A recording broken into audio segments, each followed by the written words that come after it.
Mr. Speaker, sir, I move the motion of thanks to the Governor for his address to the legislature.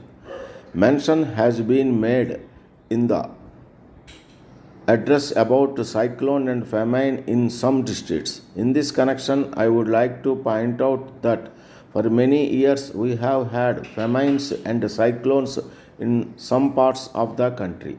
So far as our state is concerned, we have had famine either on account of little rain or sometimes too much of it. In spite of our best efforts, we find that the resources for meeting such conditions are no longer available, and we do not know how we are going to solve these problems if famines and cyclones continue. Today, we have to take into account what has happened in the past 3 or 4 years. Though the government have done much, it has always been felt to be very little. But I think with the experience that the government have in the past, it should be possible for them to go into the question of famine and the possible help that they have to render in future as quickly as possible. I wish to point out that some machinery should be constituted so that the conditions created by famines during the last 4 or 5 years may be studied, and it may be decided as to what can be done to give relief to the people as early as possible. I turn to the problem of agriculture. In our country, we should give the greatest attention to agriculture. Whatever may be the size of our population, food has got to be produced. So far as our state is concerned, we have to intensify agricultural operations so that we may be able to grow much more than what we are doing now.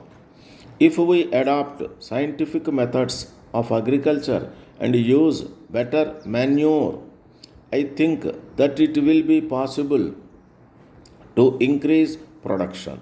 It will be good if production committees are formed in every village. They may see how best we can improve agriculture. The government may help them to promote the sale of improved seeds and better manure. If the government interference is reduced and the people are helped to help themselves, it will be create the necessary enthusiasm for development. So far as irrigation projects are concerned, at present no new irrigation projects are taken up, and work on the existing projects is being slowed down. In my opinion, slowing down any irrigation project on the ground of want of finance is not a sound policy. The greatest economy can be affected by completing the work so that the fields may be irrigated and production increased. I request that the irrigation schemes may be completed as early as possible, even by borrowing money if necessary. So far as electricity schemes are concerned, the government are trying to manage with the limited resources available. Whatever be our view of a welfare state, we must understand that unless we have the necessary resources, we cannot make much progress. There is a general feeling that the resources of a government are unlimited. If it is understood that the resources of the government have to come from the people, it will reduce the demand on the government to take up this scheme or that.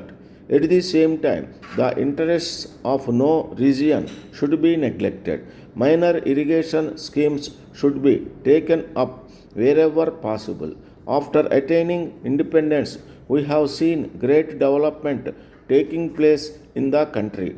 Of course, we desire more progress, but we have achieved so much progress in spite of all difficulties. Letter from Kumaran Publishers, New Delhi, to Messrs. Jack and Company, Chennai. Dear sirs, it will be a great thing if you can save a lot by reducing your office expenses. For this purpose, we have brought out a publication entitled Scientific Office Management. It will tell you how you can avoid waste in office expenses.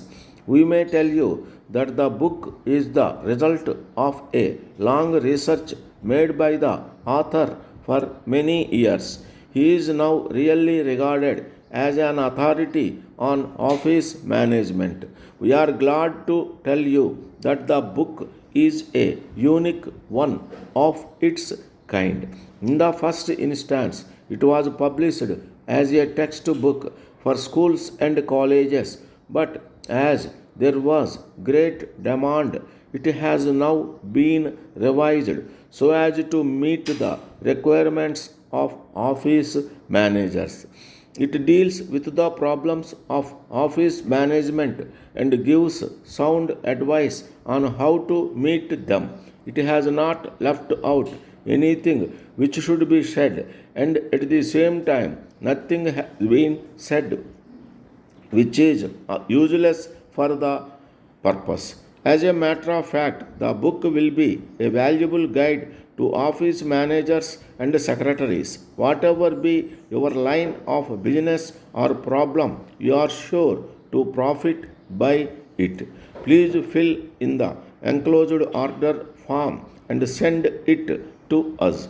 We shall be glad to send you the book by return of post. Yours faithfully.